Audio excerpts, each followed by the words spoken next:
اللہ نے سورہ فاتر کے ایک مقام پر بیان فرمایا انما یخشی اللہ من عبادہ العلماء، کہ حقیقی معنوں میں اللہ رب العالمین کا ڈر اور خوف اہل علم کے پاس ہوتا ہے۔ عزیز بھائیوں، اس آیت کریمہ میں اللہ نے دو باتیں بیان فرمائی۔ پہلی بات یہ کہ اللہ رب العالمین سے ڈرنا، اللہ کا خوف کھانا، یہ بہت اچھی بات ہے۔ اللہ کے نبی علیہ السلام، صحابہ اکرام، سلف، تابعین، سب کے سب رب العالمین کے خوف کے سائے میں اپنی زندگی گزار چکے ہیں۔ یہاں تک کہ نبی علیہ السلام کو اللہ کا اتنا ڈر اور خوف تھا کہ آپ علیہ السلام رات میں اٹھتے، تہجد پڑھتے، اتنی لمبی لمبی نمازیں ہوتی، رکعتیں ہوتی کہ پیروں میں ورم آ جایا کرتا تھا۔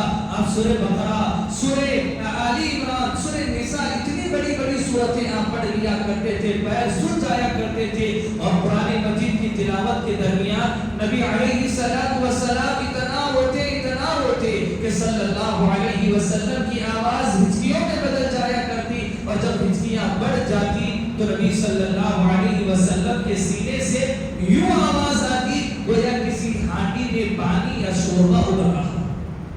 یہ آپ صلی اللہ علیہ وسلم کا ڈر ہے، خوف۔ صحابہ اکرام رضی اللہ علیہم اجمعین کو اگر ہم دیکھیں گے تو ان کی زندگیاں بھی اسی ڈر اور اسی خوف کے سائے میں گزر چکی، لیکن یہ ڈر، یہ خوف آج ہمارے اندر ہم کیوں نہیں دیکھتے؟ قرآن مجید کی تلاوت کی وہ تاثیر، قرآن مجید کی تلاوت کے وہ معانی کا اثر انداز ہونا ہم میں کیوں نہیں پایا جاتا؟ وہ کیا وجہ ہے کہ کافرین قرآن مجید کی تلاوت سن لیتے، ان کے بھی دل نرم پڑ جایا کرتے تھے۔ آج ہمیں قرآن مجید سنایا جاتا ہے، ہم قرآن مجید کی تلاوت کرتے ہیں، لیکن وہ اثر انداز ہم پر نہیں ہوتا۔ اس کی ایک بڑی وجہ یہ ہے کہ آج ہم علم کی کمی سے بہراور ہو چکے ہیں۔ علم نہیں ہے ہمارے پاس، ہمیں نہیں معلوم کتاب و سنت کیا ہے، ہمیں نہیں معلوم کہ اللہ رب العالمین کی عظمت و جلال کیا ہے، ہمیں نہیں معلوم کہ یہ دین کتنی تکالیف اور پریشانی کے ساتھ ہم تک پہنچا ہے، ہمیں نہیں معلوم ہے کہ اس دین کے لیے نبی علیہ السلام نے کیا ایک قربانیاں پیش کی ہیں، ہمیں کچھ بھی نہیں معلوم ہے۔ اسی لیے قرآن مجید کے یہ معانی، قرآن مجید کی یہ آیتیں ہم پر اثر انداز نہیں ہوتی۔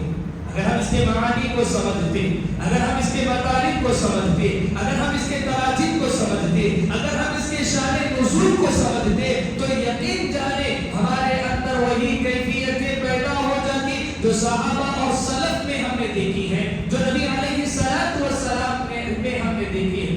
میرے بھائیوں، ہمارا ایمان ہے، ہمارا عقیدہ ہے، ہم اللہ پر ایمان رکھنے والے ہیں، لیکن وہ کافرین جو نبی علیہ السلام سے عناد کرتے تھے، وہ کافرین جو نبی علیہ السلام کے قتل کے درپے ہو چکے تھے، وہ کافرین جو اسلام کو صفحے ہستی سے مٹانا چاہتے تھے، جب نبی علیہ السلام ان کی محفل میں اچانک روح ہو کر قرآن مجید کی تلاوت شروع کرتے ہیں، کہتے ہیں وَالنَّجْمِ إِذَا هَوَىٰ مَا ضَلَّ صَاحِبُكُمْ وَمَا غَوَىٰ وَمَا يَنطِقُ عَنِ الْهَوَىٰ۔ مکمل سورت کی تلاوت آپ نے کی۔ وہ کافرین جو آپ کے دشمن، جو اسلام کو مٹانا چاہتے تھے، خاموشی سے قرآن مجید کی تلاوت سن رہے ہیں، کسی نے آپ کو نہیں روکا، کسی نے قرآن کی آواز کو بند نہیں کیا، کوئی اس محفل سے اٹھ کر نہیں گیا، یہاں تک کہ نبی علیہ السلام اس سورت کی سجدے والی آیت پر پہنچتے ہیں، کہتے ہیں فَاسْجُدُوا لِلَّهِ وَاعْبُدُوهُ، کہ اللہ کے لیے سجدہ کرو،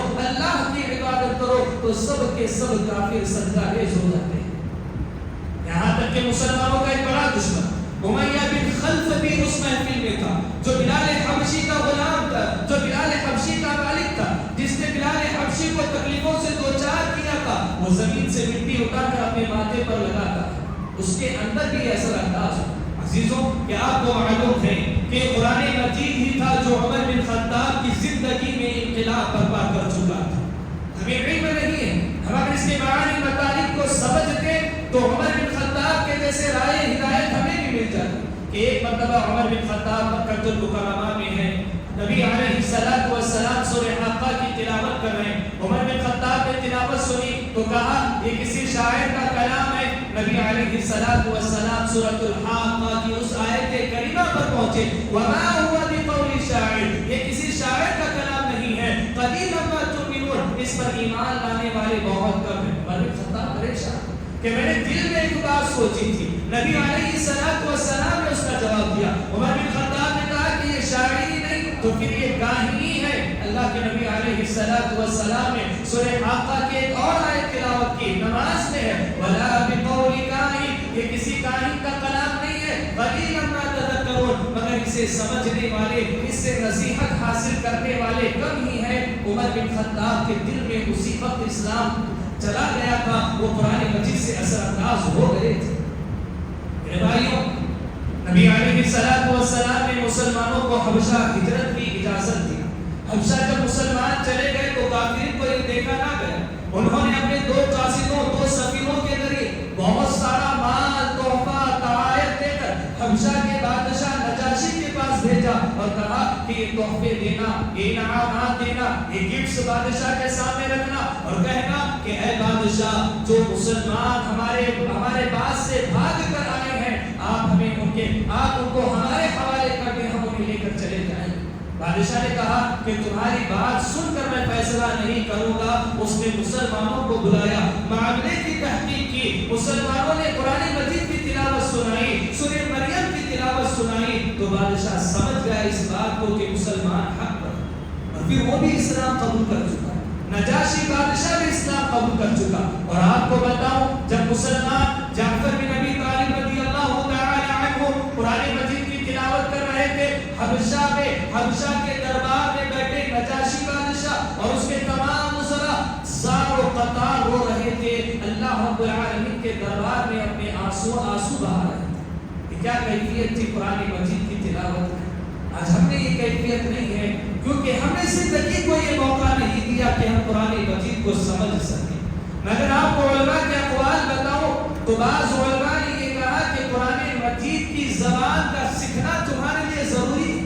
آپ یقیناً قرآن مجید کے معانی کو پڑھتے ہوں گے، آپ یقیناً قرآن مجید کی تفاسیر کو پڑھتے ہوں گے، لیکن یہ بات یاد رکھیں میرے بھائیوں کہ قرآن مجید کے معانی اور قرآن مجید کی تفسیر میں وہ اثر نہیں ڈالا جا سکتا جو اللہ رب العالمین نے عربی زبان میں رکھا ہوا ہے۔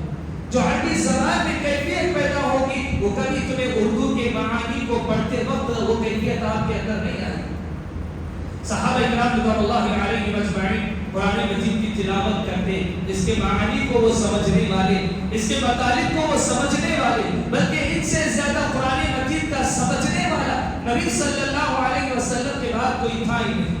ایک مرتبہ ایک صحابی اپنے گھر میں بیٹھے قرآن مجید کی تلاوت کر رہے ہیں، دیکھا کہ قریب میں بچہ ہے اور گھوڑا ہے، گھوڑا ہی ہلا رہا ہے، اچھل کود کر رہا ہے۔ وہ صحابی ڈر گئے کہ کہیں ایسا نہ ہو کہ یہ گھوڑا بے رحمی سے اپنے پیروں تلے میرے بچے کو روک دے۔ انہوں نے نماز ختم کر لی اور نماز کے ختم کرنے کے بعد آسمان پر نگاہ اٹھائی تو دیکھا کہ ایک بادل ہے جو تیزی کے ساتھ آسمان کی طرف بڑھ رہا ہے اور اس میں چھوٹے چھوٹے چھوٹے چراغ موجود ہیں۔ صبح ہوئی، نبی علیہ السلام کے سامنے معاملہ رکھا کہ کل رات میرے ساتھ ایسا ہوا۔ نبی علیہ السلام نے کہا آپ قرآن مجید کی تلاوت کر رہے تھے، فرشتے آسمان سے اتر کر آپ کی زبان سے قرآن مجید سن رہے تھے، اگر آپ یوں ہی تلاوت کرتے صبح ہو جاتی اور تمام لوگ ان فرشتوں کو اپنی آنکھوں سے دیکھتے۔ یہ قرآن مجید کا معنی۔ ایک مرتبہ نبی صلی اللہ علیہ وسلم کے پاس ایک آدمی کو بھیجا گیا، کافرین نے بھیجا کہ یہ دعوت اسلام روکنا ہے، جاؤ کچھ آفرز لے کر جاؤ۔ وہ آیا نبی صلی اللہ علیہ وسلم کے پاس کہنے لگا کہ دیکھو اگر تم اس کے ذریعے مال کمانا چاہتے ہیں ہم آپ کو مال دیں گے، بہت مال دیں گے۔ کسی اچھی بچی سے شادی کرنا چاہتے ہیں، عرب کی سب سے خوبصورت بچی سے آپ کا نکاح کر دیں گے۔ اگر آپ یہ چاہتے ہیں کہ سرداری حاصل کریں ہم آپ کو اپنا سردار بنا لیں گے۔ اگر آپ پر کوئی جن یا شیطان ہے جو آپ کو اس کام کے لیے مجبور کر رہا ہے تو ہم سب سے بڑے جادوگر اور کاہن سے آپ کا جن اور شیطان بھگا دیں گے۔ نبی صلی اللہ علیہ وسلم نے اس کی باتوں کو سنا اور جواب اس کے سامنے قرآن مجید کو تلاوت کیا۔ سورہ حامیم السجدہ، حامیم والکتاب المبین انا انزلناه قرآنا عربیا لعلکم تعقلون۔ نبی علیہ السلام نے سورہ حامیم سجدہ کی تلاوت کی اور لمبی تلاوت کی۔ جب نبی علیہ السلام عاد اور ثمود کے واقعات کے پاس پہنچے تو وہ آدمی جو نبی علیہ السلام کو دعوت اسلام سے روکنے کے لیے آیا تھا اپنی گردن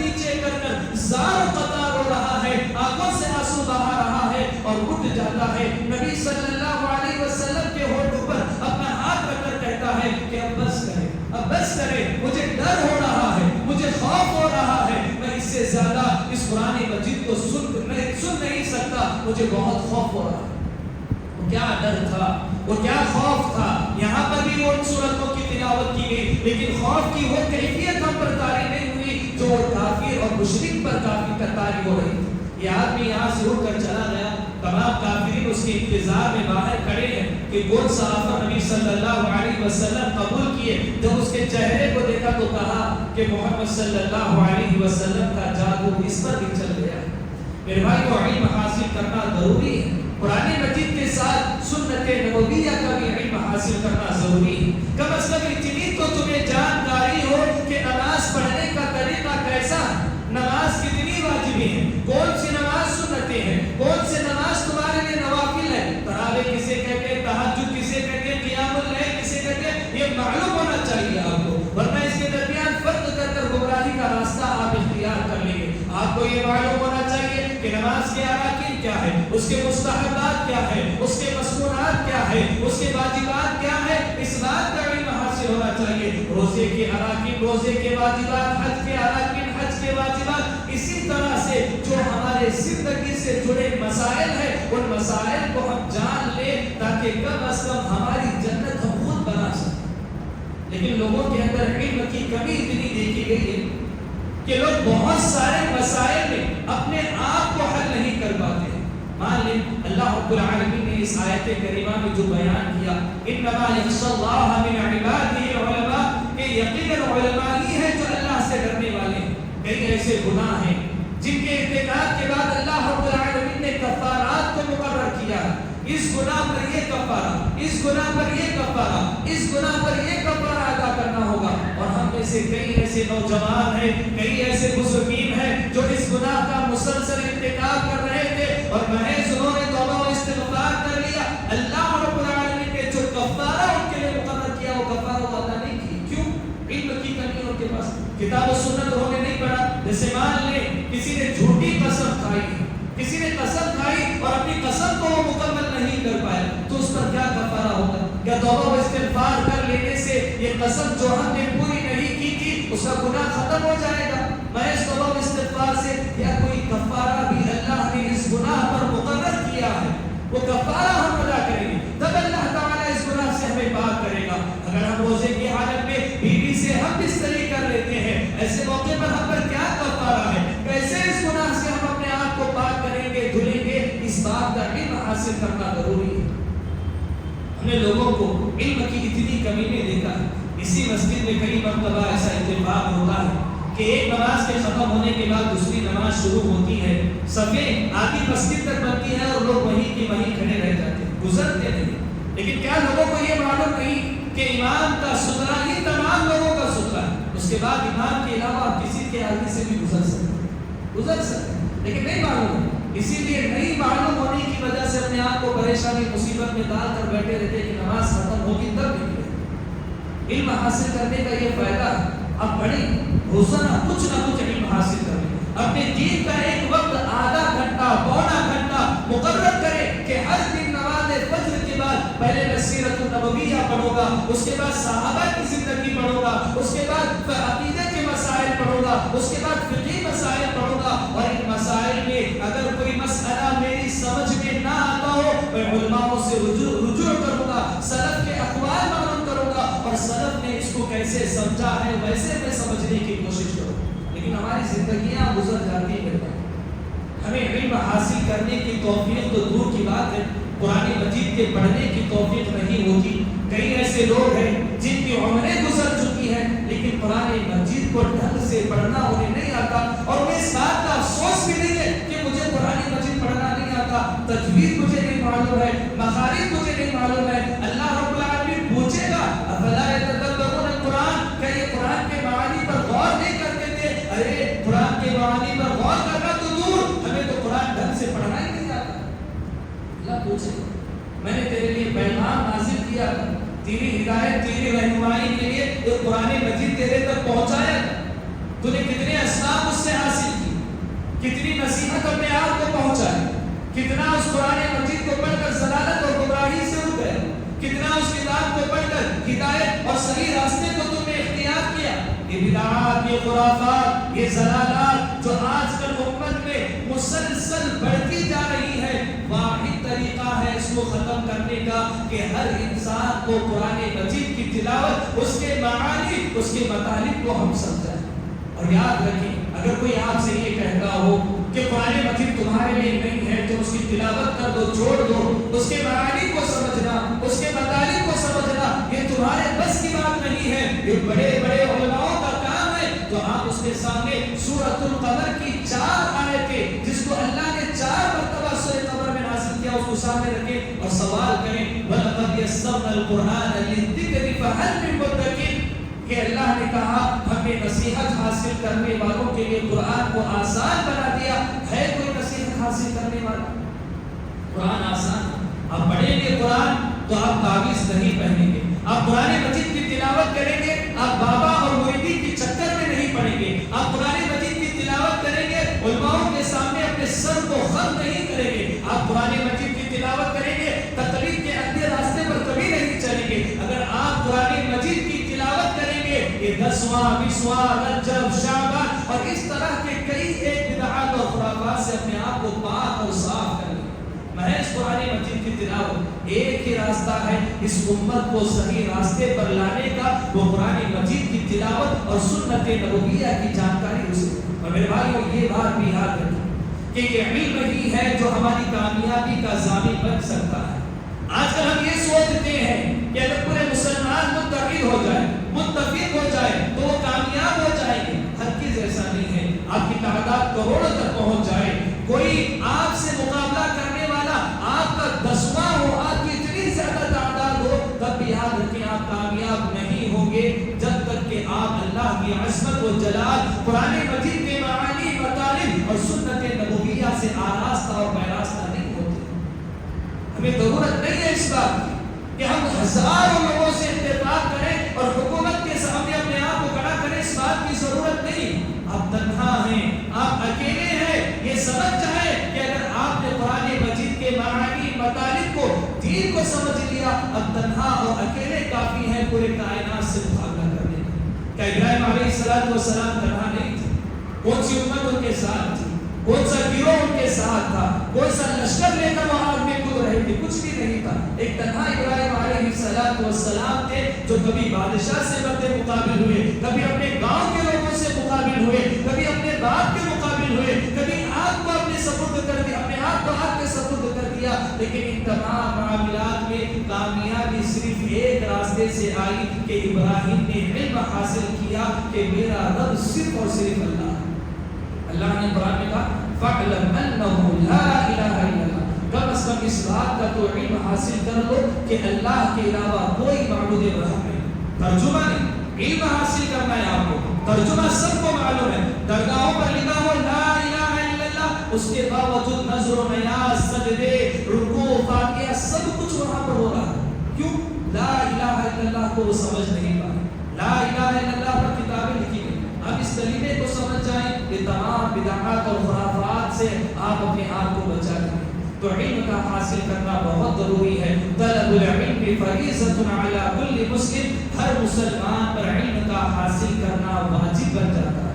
اللہ رب العالمین سے دعا ہے کہ رب العالمین ہمیں علم کے حصول کی توفیق عطا فرمائے۔ اللہ ہمیں نماز، روزہ، زکوٰۃ، حج جیسی عبادتوں کو سیکھنے کی توفیق عطا فرمائے۔ اللہ تعالی ہمیں ان میں کی جانے والی دعاؤں کو سیکھنے کی توفیق عطا فرمائے۔ اللہ تعالی ہمیں کفارات سمجھنے کی توفیق عطا فرمائے۔ گناہوں سے اپنے آپ کو کیسے پاک کیا جائے اس علم کو حاصل کرنے کی اللہ تعالی ہمیں توفیق عطا فرمائے۔ اقول قولی ھذا استغفر اللہ لی ولکم ولسائر المسلمین، آمین۔